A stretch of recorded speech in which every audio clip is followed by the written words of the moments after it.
Hello students, welcome all of you. Now today we can see integration, previous year important such type of MCQ. JEE Main 2017 का important MCQ है, पर इस MCQ में integration tan raise to nx dx का n is greater than 1 ये जो example है reduction formula से जो आंसर आता है उस आंसर से हमें i4 plus i6 equal to a tan raise to 5x plus b x raise to 5 plus c में एक्चुअल आंसर और इस आंसर दोनों कंपैरिजन से ए और बी का वैल्यू इस पेयर में 4 ऑप्शन में से कौन सा ऑप्शन करेक्ट आता है शॉर्ट ट्रिक से हमें आज की वीडियो में सॉल्व करना है। पर इस एग्जांपल के लिए साइड पे मैंने फॉर्मूला लिखा है आई.n. एक्चुअली आई.n मींस दिस इंटीग्रेशन और i(-2) मींस इस इंटीग्रेशन में दोनों साइड में n-2 n के जगह n-2 रिप्लेस करने के उसका आंसर आता है दोनों का एडिशन।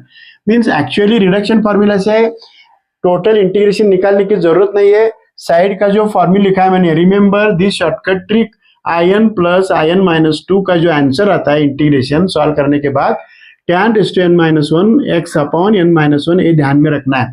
पर इस फॉर्मूला से पर यहाँ पे जो सेकंड लाइन में i4 प्लस i6 का वैल्यू दिया है i4 प्लस i6 का जो वैल्यू है इस शॉर्टकट फॉर्मूला से निकालेंगे।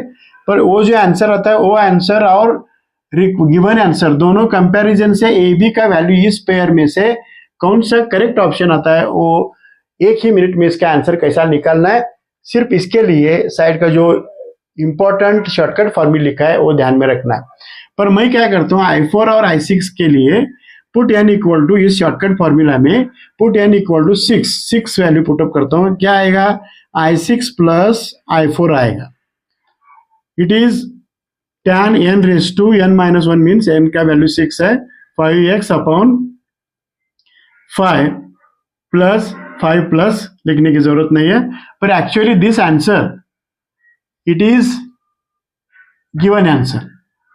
ये जो आंसर निकाला मैंने शॉर्ट ट्रिक से निकाला है। एक्चुअली एग्जांपल में जो आंसर है तो दोनों कंपैरिजन के बाद दोनों साइड का कंपैरिजन के बाद means a tan raise to 5x plus bx raise to 5 plus c it is the given answer.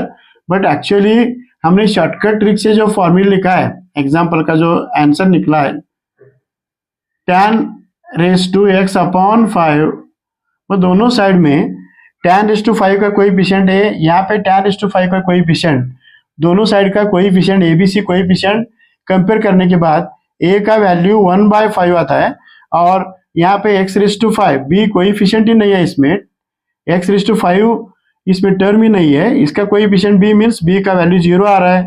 पर आगे जाने की जरूरत नहीं कि c निकालने की जरूरत नहीं है। a और b का जो ऑप्शन आता है 1/5 0 means out of this 4 option c is the correct one. इस तरह से साइड का जो शॉर्ट ट्रिक फॉर्मूला लिखा है मैंने इस शॉर्ट ट्रिक फॉर्मूला से एग्जांपल का आंसर एक ही मिनट में शॉर्ट ट्रिक से सॉल्व करना पॉसिबल होता है। Thank you.